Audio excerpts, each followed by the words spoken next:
On parle des cours élémentaires avec justement la primaire, avec l'école Sainte-Thérèse. Je suis avec Madame Copin, Madame Raymond et Madame Comello. Bonjour mesdames. Bonjour monsieur. Donc CE1, CE2, c'est bien ça en général. Moi je vais aborder déjà la question. Quelles sont les compositions de classe cette année? Est-ce que tout va bien? Alors, donc moi je vais commencer. Donc moi je suis CE1 avec 27 élèves. Voilà. Moi je fais du CE1, CE2, j'ai 6 élèves de CE1, 21 élèves de CE2. Donc, et tout se passe très bien, on participe tous ensemble et puis des fois on fait que du CE1, que du CE2, chaque groupe séparé et en autonomie.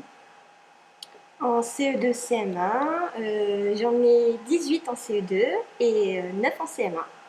Cours double sur 2 cycles différents, mais c'est pas super bien. Messagère. Voilà, c'est génial, l'autonomie qui se met en place, mais ça va. Justement, alors quelles sont les particularités qui ont été mises en œuvre dans votre enseignement? Alors moi je pars par projet en fait et par atelier. J'essaye de cette année et les années futures, je voudrais mettre en place de plus en plus une classe flexible, enfin vers une classe flexible, c'est-à-dire où les enfants ont des ateliers et ils gèrent même leur travail.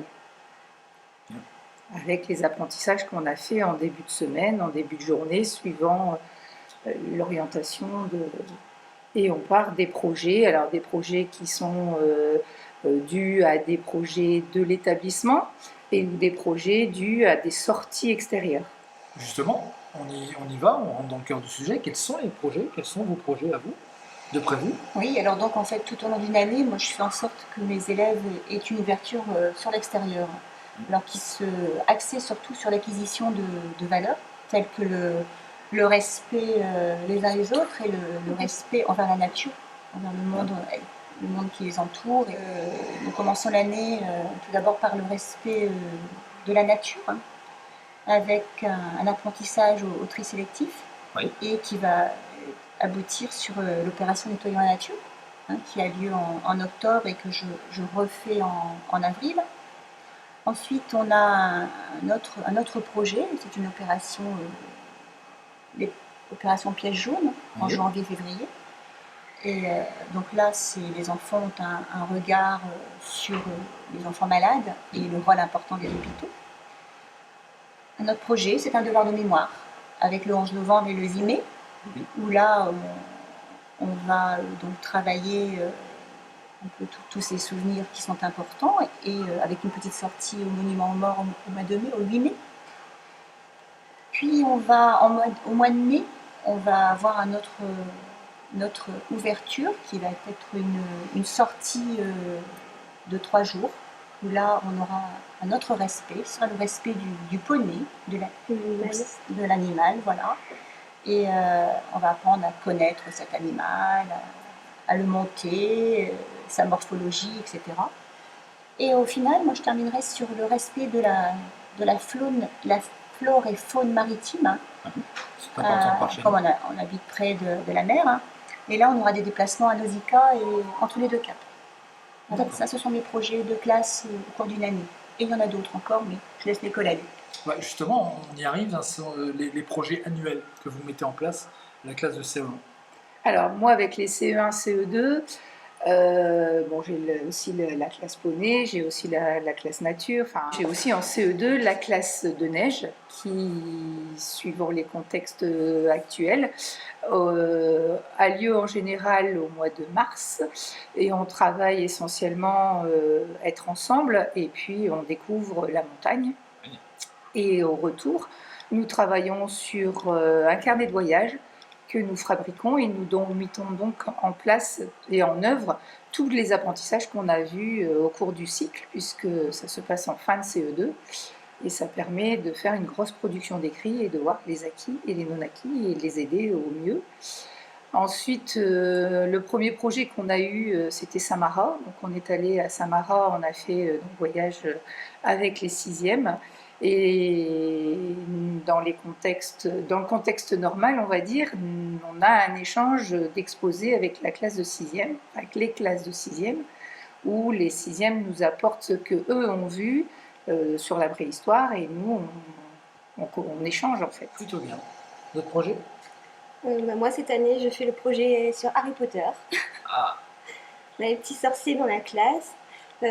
pour en fait travailler vraiment la coopération, que ça se passe en classe ou en sport, sur la cour de récréation. Voilà, on peut gagner des points, on peut en perdre. Donc c'est un travail collectif, mais ça peut être aussi un travail individuel.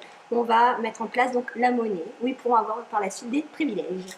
Donc on verra ensemble en classe. C'est bien trouvé, c'est plutôt bien trouvé.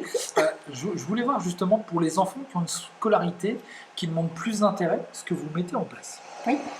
Alors donc pour ces enfants, on va, selon leurs difficultés et leurs besoins, donc on va mettre en place un travail individualisé en fonction des difficultés. Et moi j'ai la chance, et ma collègue également, on a la chance d'avoir une enseignante spécialisée qui est dans la classe 2 fois par semaine. Donc elle axe beaucoup plus sur les difficultés des enfants et elle est très compétente dans le domaine et elle nous aide beaucoup. Aussi, je travaille sous forme d'atelier également. Et on travaille en co-intervention et ça apporte énormément. Ça apporte beaucoup. Oui. Bien. On parle un petit peu d'anglais. Est-ce que l'anglais a une place intéressante en CE1 ? En CE1, CE2, on essaye de privilégier, oui, suivant les programmes, 15 à 20 minutes. C'est bien. Moi, je n'ai pas d'intervenant, mais on se débrouille. Par contre, moi, j'ai un intervenant en sport. Bien, ça tombe bien. Justement, donc, on moi, en va anglais. en parler. Vous, Moi en anglais, j'ai une intervenante, qui vient l'enseignante de CM1 qui descend dans ma classe en fait, et D'accord. qui fait l'initiation à la langue anglaise, et c'est sous forme de jeu, d'oral, mais bon, on fait ça chaque semaine. Bon, ça plaît toujours, hein, l'anglais. Oui. plus, Et c'est assidu, toutes les semaines, les enfants ont leur cours d'anglais. Belle chose. On parle un peu de sport également. Quelles sont les activités sportives que vous proposez ? Moi, sur le thème Harry Potter, là, pour l'instant, on travaille pour aller vers le Quidditch. Oui. Ça ne sera pas sur les balais. C'est ce que j'allais dire, vous avez trouvé des balais magiques, vous. On n'a pas le Nimbus 2000. Non, je me doute. Mais voilà, on va faire en sorte de travailler donc par des petits jeux pour ensuite les apprendre vraiment à esquiver, pour attraper aussi.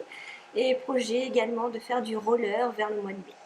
Alors moi, j'ai la chance d'avoir un intervenant. En ayant un cours double, ça me permet de me libérer pour un des deux cours, en fait. Ouais. Et puis, je sais que ma collègue emmènera les CE1 à la piscine, donc ils vont avoir des séances de natation. Et à la 5e période, j'ai la chance de pouvoir emmener les enfants en initiation tir à l'arc sur perche, avec l'intervention d'un professionnel Sport typique de la région, Voilà, inventé par les Flamands c'est ça. à l'époque. D'accord, Tout à fait. très bien. Bah, écoutez, je vous remercie. Tout se passe bien, les CE1, CE2, tous ensemble, apparemment. Les classes sont parfaites, la combinaison rentre bien, et puis on évolue juste après pour passer sur le CM1. C'est Tout à bien fait. ça ? C'est ça. Un petit mot de la fin à présenter ? Quelque chose Bon. dans... J'avoue qu'on est une bonne équipe et on s'entend bien. Ah, Voilà. bah voilà, c'est le C'est principal. important. Voilà. Merci à vous, mesdames. Merci, Merci monsieur. beaucoup. Voilà.